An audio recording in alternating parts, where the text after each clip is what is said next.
자, 오늘 히브리서 지난 시간에 이어서 이제 공부를 하도록 하겠습니다. 히브리서 5장, 히브리서 5장을 펼쳐보십시오. 5장 12절로부터 6장 6절까지 오늘 공부하도록 하겠습니다. 먼저 제가 읽도록 하겠습니다.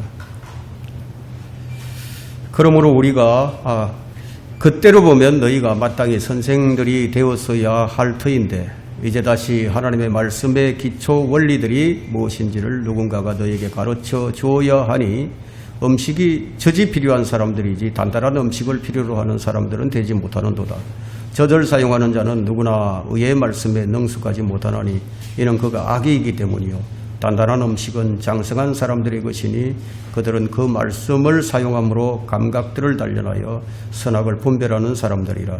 그러므로 우리가 그리스도에 대한 교리의 기초를 떠나 온전함을 향해 나아가야 하리니 죽은 행실들에서 회개함과 하나님을 향한 믿음과 침례들과 안수함과 죽은 자들의 부활과 영원한 심판에 관한 교리의 기초를 다시 놓지 말지니라. 실로 하나님께서 허락하시면 우리가 이것을 하리라. 한번 깨우침을 받고 하늘의 선물을 맛보며 성령의 동참자가 되고 하나님의 선한 말씀과 오는 세상의 능력을 맛본 자들이 만약 떨어져 나간다면 다시 새롭게 하여 회개시킬 수 없나니 이는 그들이 스스로 하나님의 아들을 다시 십자가에 못 박아 공개적으로 조롱함이라. 참 어려운 말씀이죠. 뭐 어렵기보다는 좀 혼란스러운 말씀입니다. 여기는 이 구원의 보장이 되지 않는 구절이기 때문에 한번 떨어져 나가면 뭐 다시는 회개도 안 되고 새롭게 할 수도 없는 이런 구절이 여기서 나옵니다. 오늘 우리가 이 두 가지 주제로 이제 공부를 하려고 하는데요.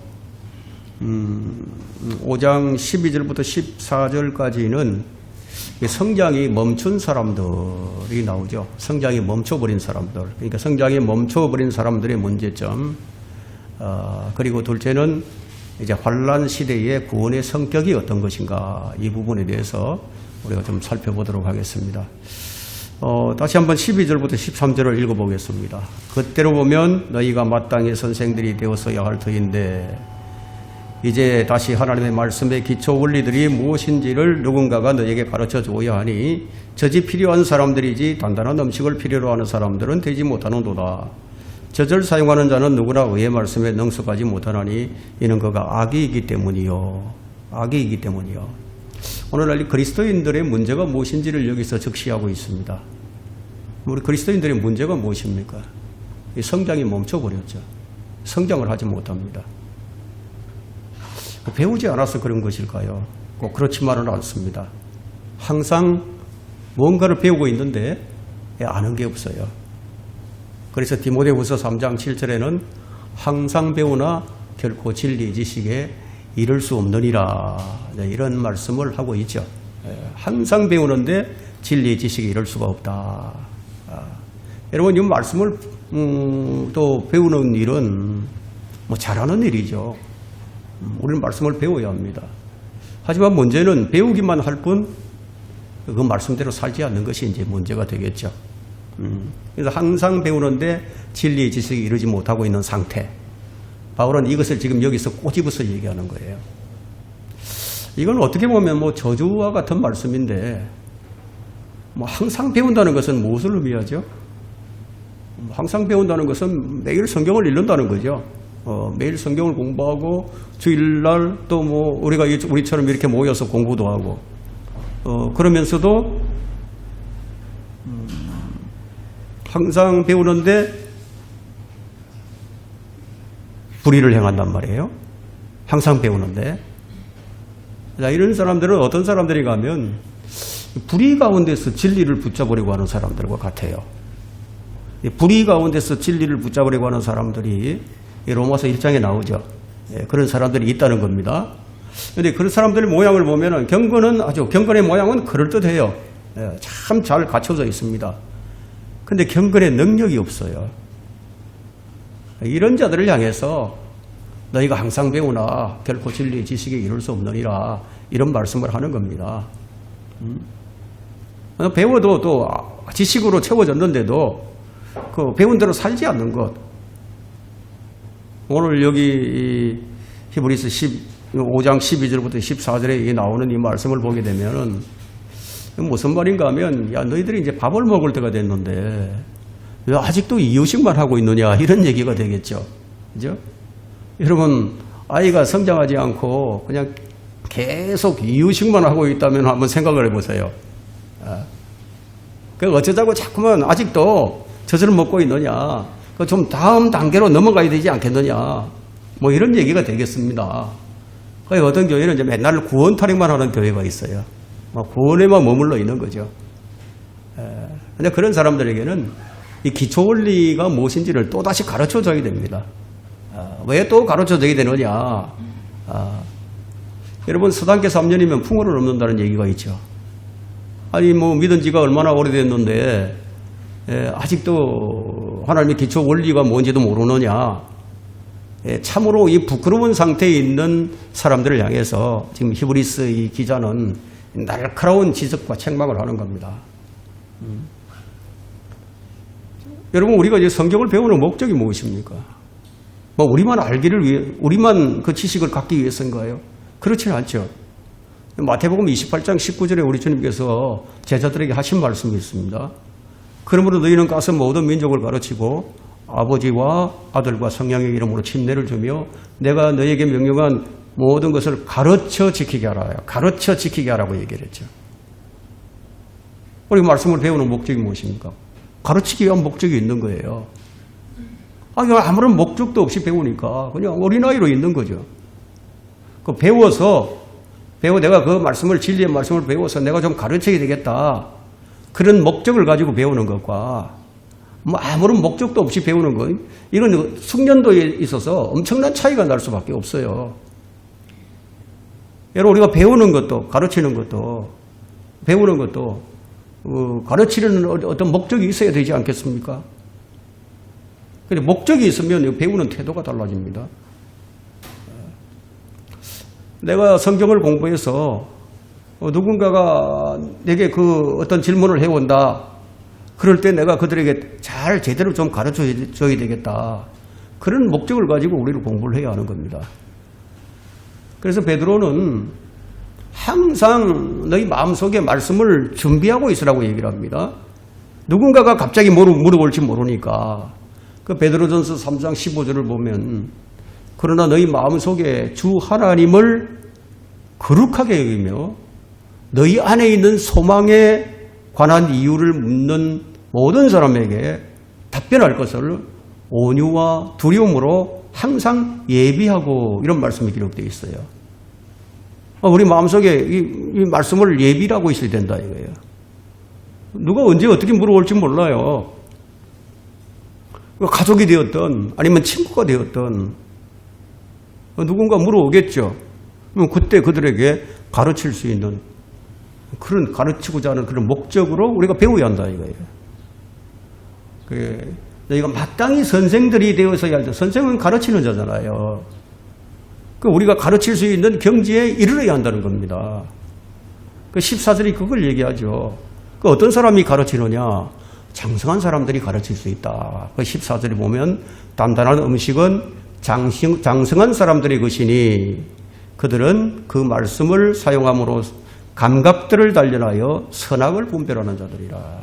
영적 분별력을 얘기하죠. 요즘 사람들 보면 상식도 제대로 분별을 못해요. 그런데 어떻게 영적인 것을 분별을 하겠습니까? 우리 그리스도인들은 영적인 사람이 되어서 정말 좀 수준 높게 영적인 것들도 좀 분별을 해야 합니다. 그러니까 맨날 뭐 하나님의 기초 원리들만 먹을 게 아니라 단단한 음식도 좀 먹고, 그래서 좀 소화도 시켜서 그 말씀에 좀 능숙해져서 옳고 그름을 좀 분별을 할 줄 알아야 가르칠 수 있지 않겠습니까? 제자들은요, 3년 반을 주님께 배웠어요. 그 선악을 분별하는 경지에 이른 거죠. 그래서 주님의 명령에 따라 가르치고자 하는 목적을 가지고 성경을 배우면 언제나 하나님께서 그 가르쳐 줄 수 있는 그 길을 열어주시는 거예요. 아무런 목적 없이 이제 배우게 되면은 가르치는 능력을 우리가 배양하기가 어렵습니다. 뭔가 아는 것 같은데, 내가 알고 있는데, 이거 가르쳐야 하는데, 말을 해줘야 되는데, 그 말을 잘 못하는 거죠. 교제가 좀 이제 어려워집니다. 우리 성도들 간에 이제 교제가 잘 원활하게 이루어지려면은, 그 내 안에 간직한 이런 하나님 말씀들을 좀 적재적소에 좀 사용할 줄 아는 그런 능력을 우리가 이제 배양을 해야 됩니다. 뭐 가르치지도 못하는 지식을 내가 아무리 내가 많이 소유한들 그게 내게 무슨 소용이 있겠습니까? 바울은 이 가르침에 대해서 이렇게 얘기하고 있죠.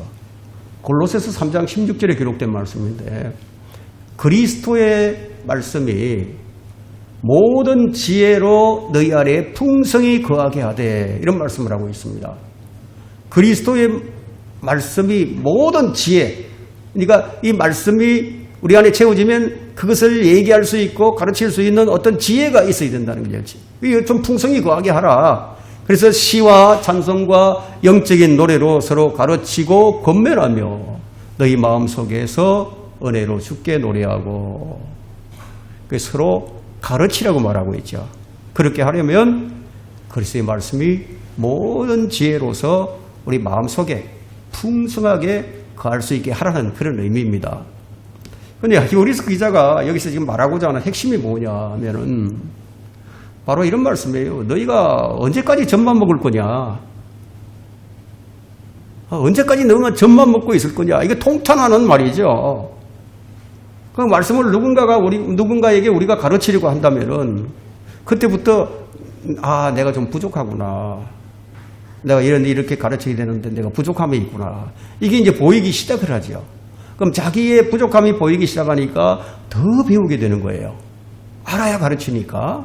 그래서 주님의 명령에 따라서 가르치는 목적에 따라서 배우게 되고 배우는 그 자체가 목적이 아니라 다른 이들에게 전달하기 위해서 우리가 배우는 거예요. 자, 이 하나님 말씀에는 이제 우리 음식에 비유하고 있죠. 그러니까 음식에 비유하는데 우리가 젖이 나오고 젖에 해당하는 말씀이 있어요. 그리고 아주 질긴 고기에 해당하는 말씀도 있고, 근데 이 말씀을 먹는 음식에 이제 비유한 것은 왜 그러냐면 하나님 말씀이 바로 생명의 양식이기 때문이에요. 생명의 양식. 그래서 우리는 이제 성경을 볼 때 어떤 부분은 이게 젖에 해당하는 본문이구나. 또 어떤 부분은 이건 고기에 해당하는 부분이구나. 또 어떤 부분은 뿔에 해당하는 본문이구나. 어떤 것은 썬약, 아주 썩에 약이단 말이에요. 약은 쓰잖아요. 그래서 썬약에 해당하는 이 본문이라는 것을 우리가 잘 알아서 정말 영양가 있고 균형 있게 우리 영적 생활을 위한 그런 음식을 좀 섭취해야 그래야만 우리가 영적인 사람으로 이제 성장을 해 나갑니다. 근데 음식이 좀 다양하잖아요. 우리가 먹는 음식이 얼마나 다양합니까? 요즘 종편 TV라든가 이런 거 지상파 이런 데 보면은 먹는 것밖에 안 나오죠, 먹는 거. 예? 그 음식이 다양하듯이 성경에서도 하나님 말씀이 좀 다양하게 표현이 됩니다. 그 베드로전서 2장 2절에서는 하나님 말씀을 순수한 저주로 표현하고 있고 잠언 25장 11절에서는 사과로 표현합니다. 그리고 시편 119편 103편에는 꿀로 표현하고 있고 누가복음 4장 4절에는 빵으로 제시되고 있습니다. 자, 우리 몸에는 여러 가지 필요한 영양소가 있어야 되는데 거기에는 이제 단백질도 있어야 되고 탄수화물도 있어야 되고 비타민도 있어야 되고 포도당도 있어야 되고 등등 이 여러 가지 이제 이 요소가 있듯이 하나님 말씀에도 이런 것들이 다 포함이 되어 있다는 거예요. 물론 이 성경에는 아주 쓴 본문도 있어요. 그리고 어떤 경우에는 그냥 마음을 찔러 가르고 마음을 불타게 하는 그런 본문도 있어요. 예. 근데 이제 갓난아기에는 뭐가 필요하냐? 젖이 필요하죠. 막 거듭난 그리스도인들은 그냥 갓 태어난 아기예요. 아기. 여러분, 갓 태어난 아기에게 이 피자나 이 스테이크 같은 거 이거 먹일 수 있어요? 먹일 수 못하죠. 그런 본문이 이제 그들에게는 필요하지 않아요. 오히려 그런 것들이 갓난아이에게는 더 위험하죠. 만약에 이제 갓난아이에게 어떤 피자나 스테이크 같은 이런 걸 억지로 먹이게 되면 어떻게 되겠습니까? 그 아이를 죽게 하는 것과도 같죠. 그래서 우리가 이제 막 거듭난 그리스도인들에게 우리가 무엇을 이제 가르쳐야 할 것인가. 그것이 바로 뭐냐. 하나님의 기초 원리예요. 하나님 말씀의 기초 원리. 예. 만약에 이제 영적인 간단하게 교회는 어디에서 시작이 되었는가? 또는 한 몸으로서의 교회와 사도행전에서의 교회의 차이점은 또 뭔가? 뭐 이런 주제를 가지고 설명을 한다면은 가끔 보던 이 사람들은 그냥 소화하기가 너무 어렵죠. 그냥 배탈이 나겠죠. 여러분, 교회는 위대한 신비예요. 근데 이 위대한 신비는 간단하게가 먹기에는 좀 단단한 음식에 속합니다. 간단하게는 이제 빵이나 뭐 이 고기로 양육이 되지 않습니다. 그래서 마태복음 24장은 아주 성경에서 가장 질긴 고기에 속합니다. 왜냐하면 마태복음 24장은 여러분이 아시다시피 대환란에 관한 말씀이잖아요. 근데 초신자에게 이제 이런 것들을 가르치게 되면 무슨 말인지 못 알아듣죠. 이 마태복음이라는 책도 히브리서와 마찬가지로 아주 혼란스러운 책인데, 마태복음은 율법 시대와 교회 시대와 대환란 시대가 혼재되어 있는 책이에요. 그래서 이 초신자들이 좀 이해하기 어렵습니다. 간단하기는 빵이나 고기로는 양육되지가 않죠. 그것은 장성한 사람들을 위한 것입니다. 우리는 이런 것들을 잘 좀 구분해서 이제 가르쳐야 합니다. 각 거듭난 영적 아기들은 어떤 것들로 양육이 되느냐 하면은 저기 교재를 보시면은 첫 번째, 나를 구원해 주신 분, 나를 구원해 주신 분에 대해서 시인하는 것, 입으로 시인하는 것, 그리고 공개적으로 내가 고백하는 것, 이런 것들이 이제 좀 필요합니다. 이런 것들을 좀 가르쳐야 되고, 또 하나님과 교제하기 위해서 이제 기도하는 것. 예? 그리고 성경을 읽어야 되잖아요. 성경을 읽고 또 성경을 암송하는 것. 그리고 성경대로 믿는 형제들과 함께 모여서 하나님의 말씀을 또 듣고 교제하는 것. 그리고 매일 자신의 죄를 자백하고 자신을 성찰하는 것. 이런 것들을 이제 가르쳐야 할 필요가 있죠. 그럼 영적 간단하기들에게 우리가 교리를 가르쳐야 한다면 어떤 가르침을 줘야 되느냐. 그것이 이제 6장 1절로부터 쭉 나옵니다. 6장 1절로부터 2절에 나오죠. 자, 6장 1절로부터 한번 봅니다. 그러므로 우리가 그리스도에 대한 교리의 기초를 떠나 온전함을 향해 나아가야 하리니, 여기 온전함을 향해 나아가야 하리니 죽은 행실들에서 회개함과, 자, 하나님을 향한 믿음과 침례들과 안수함과 죽은 자들의 부활과 영원한 심판에 관한 교리의 기초를 다시 놓지 말지니라. 교리의 기초가 나오죠. 그죠? 교리의 기초가 나옵니다. 예수 그리스도의 죽으심과 모치심과 부활, 그리고 예수 그리스도의 재림, 뭐 그리스도의 삶 어떻게 살아야 할 것인가, 그리고 인간의 두 가지 본성, 인간이 가지고 있는 이 두 가지 본성 등에 대해서 이런 교리들로 우리가 이제 가르쳐야 합니다. 구원받은 사람들은 이제 두 가지 본성을 갖고 있죠. 구원받지 못한 사람들은 이제 한 가지 본성밖에 갖고 있지 않지만, 구원받은 사람들은 이제 두 가지 본성을 가지고 하나님의 성품도 우리가 갖게 되었기 때문에 이 두 가지를 좀 제대로 가르쳐 줘야 되겠죠. 오랫동안 교회를 다녔어도 기초적인 교리도 제대로 알지 못하는 사람들이 참 많이 있어요. 어떤 교회는 그냥 맨날 그냥 이유식만 먹는 교회들도 있습니다. 여러분, 교회를 오랫동안 다녔으면은 좀 질긴 고기도 먹어야 하지 않겠습니까? 예. 그렇게 해서 좀 균형 있게 좀 성장을 해 나가야 되죠. 그런데 그리스도인들을 병들게 만드는 자들이 있어요. 그리스도인들을 병들게 만드는 자들. 그래서 히브리서 기자는 13장 9절에서 이제 이렇게 얘기하는데, 여러 가지 이상한 교리들에 이끌리지 말라는 거예요. 그 이상한 교리들이 나와 있으니까. 그래서 마음은 은혜로서 굳건히 하는 것이 좋다.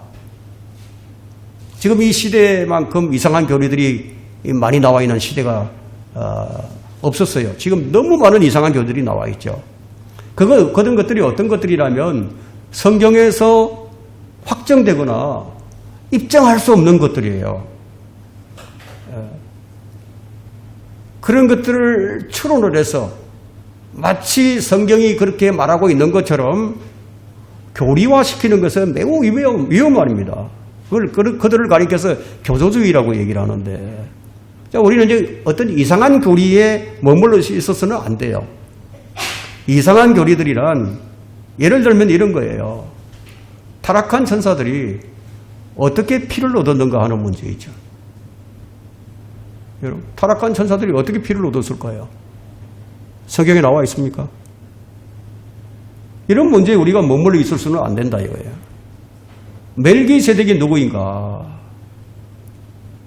그가 누구인 거예요? 성경이 가르쳐주지 않아요, 정확하게.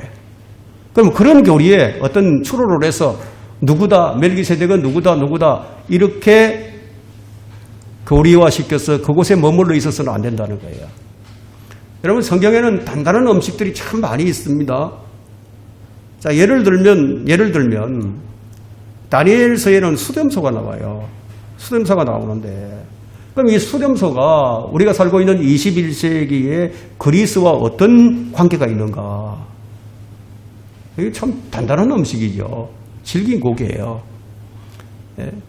예정과 미리였으면 또 어떤 조화를 이루는가? 하나님의 주권과 인간의 자유의지는 어떤 관계가 있는가? 그리고 그리스도의 몸이 어떻게 동시에 한 사람이고 한 신부일 수가 있는가? 참 등등의 이런 문제들이 있죠. 이런 문제들은 단단한 음식이에요. 단단한 음식. 우리가 이런 문제들을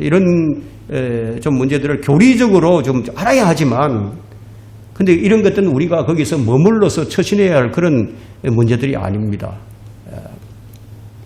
자, 극단적 칼빈주의자들이나 극단적 세대주의자들은 이상한 교리들에 이제 머물러 처신했기 때문에 그게 문제가 생긴 자들이에요.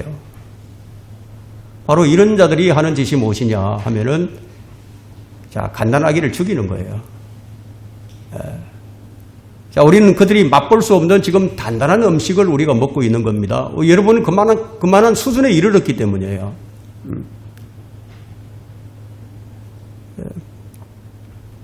단단한 음식을 먹을 수 있는 사람들은 매우 적지만, 그렇지만 젖은 누구나 먹을 수 있는 음식이죠. 그죠?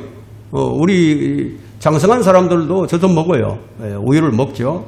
우유는 그냥 항상 좋은 것이지만, 그러나 우리가 좀 우유에 이게 머물러 있어서는 안 된다는 거예요. 우유에 머물러 있어서는 안 된다. 하나님의 말씀의 기초 원리들은 참 좋은 거죠. 좋은 것들입니다. 그것을 이제 먹지 말라는 것은 아니에요. 그러니까 여기서 말하고 있는 것은 뭐냐면 계속해서 거기에 머물러 있지 말라는 거예요. 성장을 좀 해서 장성한 사람이 되라는 것이 지금 본문의 핵심 내용입니다. 이런 이유로 이제 히브리서의 저자는 뭐라고 얘기하느냐, 좀 온전함으로 향해 좀 나아가라. 거기만 계속 머물러 있지 말고 좀 장성한 분량에까지 이룰 수 있도록 성장해 나가라. 이런 얘기를 여기서 하고 있습니다. 자, 그러한 사람들은 의의 말씀에 능숙하지 못한 자들이라는 겁니다. 그렇다면 장성한 사람들은 어떤 사람들을 두고 한 얘기입니까? 14절을 보니까 단단한 음식은 장성한 사람들의 것이니 라고 하고 있죠. 이 장성한 사람들인데, 그 사람들은 그 말씀을 사용해서 감각들을 잘 단련을 해서 선악을 다 분별하는 사람들이에요. 이런 사람들은 어떤 사람들이면 어떤 책을 보더라도 그 책이 정말 내가 유익을 얻을 수 있는 책인가, 유익을 얻지 못할 책인가, 이런 것까지 다 분별하는 거예요. 이 정도 수준에 이르게 되면 어떤 책을 읽어도 괜찮습니다. 그 책에서 좋은 것을 빼내어서 그것만 섭취할 수 있기 때문에 그것이 이제 장성한 사람들입니다.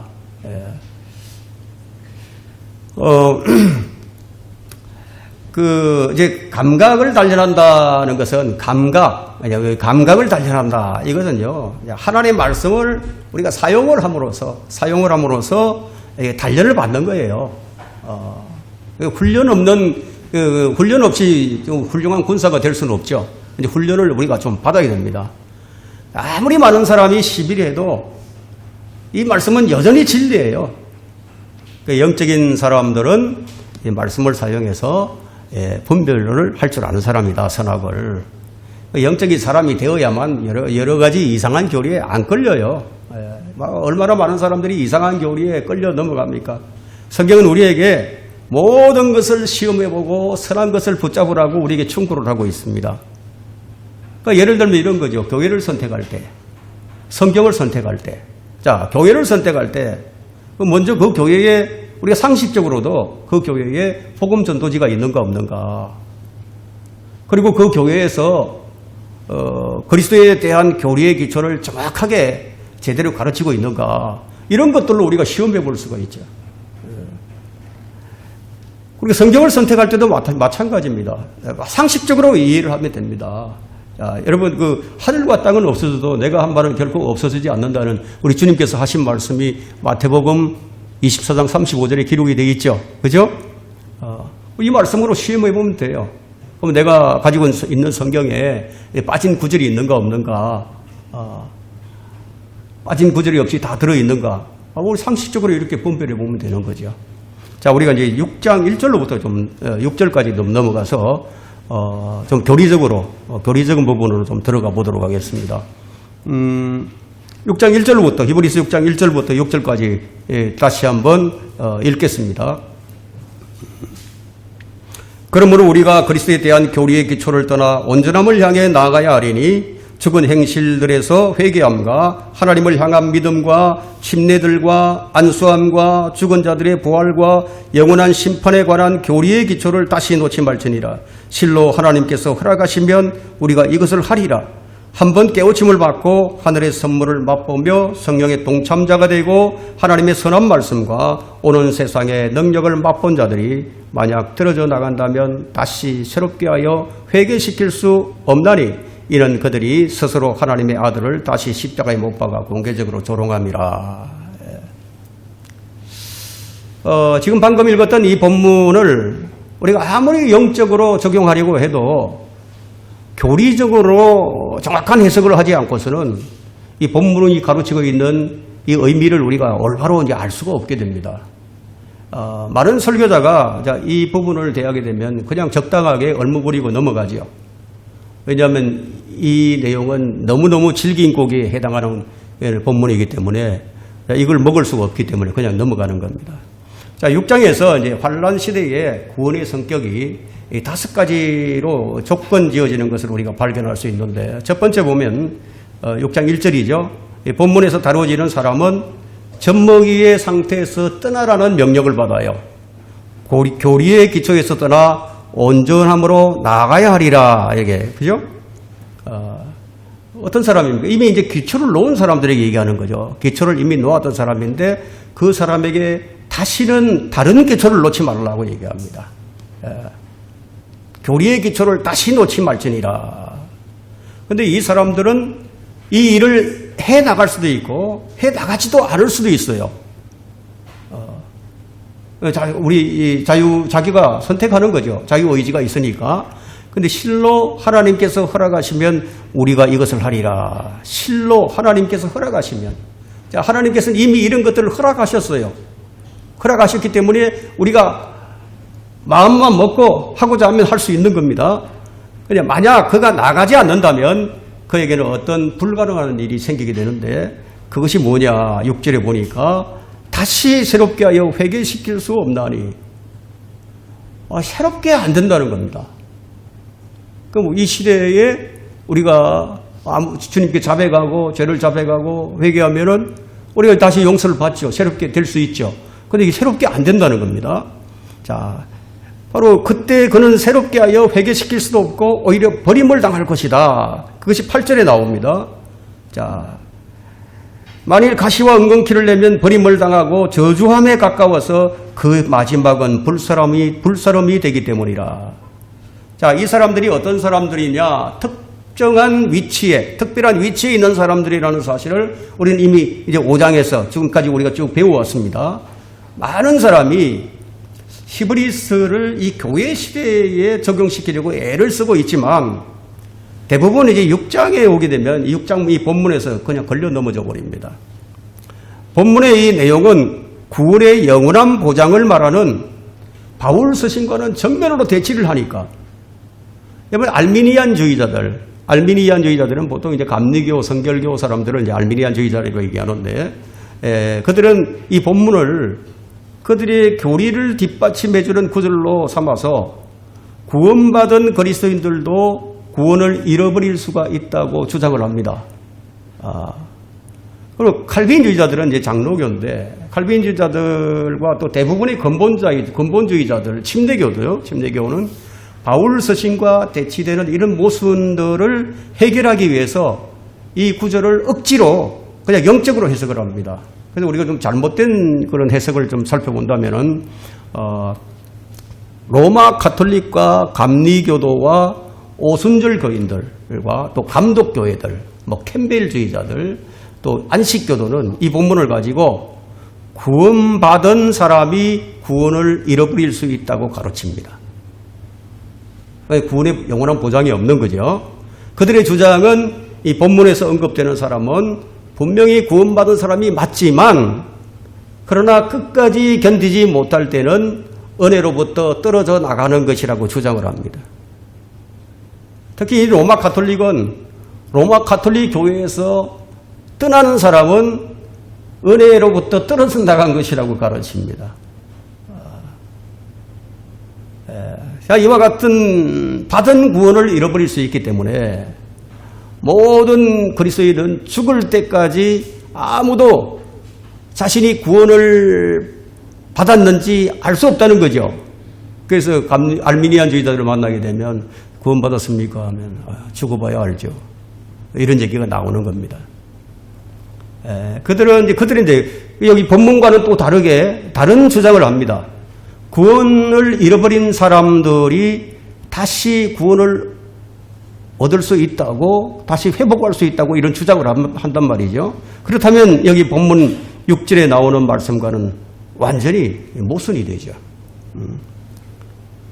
이런 가르침을 하고 있습니다. 근데 아더핑크는 극단적 칼빈주의자인데, 이 아더핑크는 본문에 제시된 사람은 진정한 그리스도인이 아니라고 가르칩니다. 그들이 성령의 동참자일 수는 있으나 여전히 구원받지 못한 사람이라고 해석을 하죠. 즉 그들은 내적인 동참자가 아니라 그냥 겉으로 맛만 보았을 뿐 실제로 경험한 것이 아니라고 얘기를 합니다. 그래서 아더핑크는 마침내 이런 결론을 내리죠. 완전히 버림받은 사람은 다시 새롭게 하여 회개시킬 수 없다. 이런 결론을 내리게 됩니다. 그렇다면 이제 올바른 해석은 어떤 것인가? 자, 이들이 누구인가 우리가 그 대상을 알아야 되겠죠. 자, 히브리서가 지금 여기 6장에서 얘기하고 있는 이 대상이 누구냐? 히브리인들입니다. 그들은 믿었어요. 믿었지만 아직까지 그리스도께 참여하지 못했어요. 믿고는 있는데 그리스도께 참여하지 못했어요. 우리 그리스도인들과는 전혀 다른 부류단 말이에요. 역시 히브리서 3장 14절에 기록이 되어 있죠. 그들은 믿음을 끝까지 지켜야만 하나님의 집이 된다고 히브리서 3장 6절에 기록을 하고 있습니다. 그들은 6장에 보니까 그들은 성령의 동참자가 되었어요. 그런데 그리스도께 참여할 수는 없어요. 아직까지. 끝까지 견뎌야 그리스도께 참여할 수 있고 하나님의 집이 됩니다.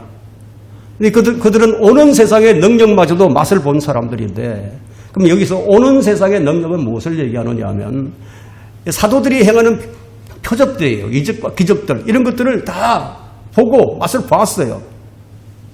고침도 받을 수 있죠. 맛을 봤다고 하니까. 네. 자, 근데 이 표적은 사도행전에서 사도들에 의해서 계속 진행이 되다가 이 교회 시대에 뛰어넘었죠. 뛰어넘어서 다시 대환란 시대로 가서 다시 한번 이제 그런 기적들이 일어나게 됩니다. 근데 이 사람들은 어떤 사람들인가 하면 멸망의 위험에 처해 있는 사람이에요. 우리는 멸망의 위험에 처해 있지 않아요. 우리 그리스도인들은. 근데 여기 나와 있는 사람들은 멸망의 위험에 처해 있어요. 이것은 마치 뭐가 같으냐 하면은 과거에 이제 약속의 땅을 향해서 그 출애굽한 이 백성들이 광야에서 멸망한 것과 또 가나안 땅에 들어간 하나님의 백성들이 하나님을 버리고 우상을 섬기고 하나님의 백성이 배도한 것과도 같다. 이들은 믿음을 끝까지 지키지 못하고 떨어져 나가면 그것을 되찾을 수가 없어요. 그러면 이게 뭐와 연관이 있느냐 하면 666표와 연관이 있죠. 예, 666표.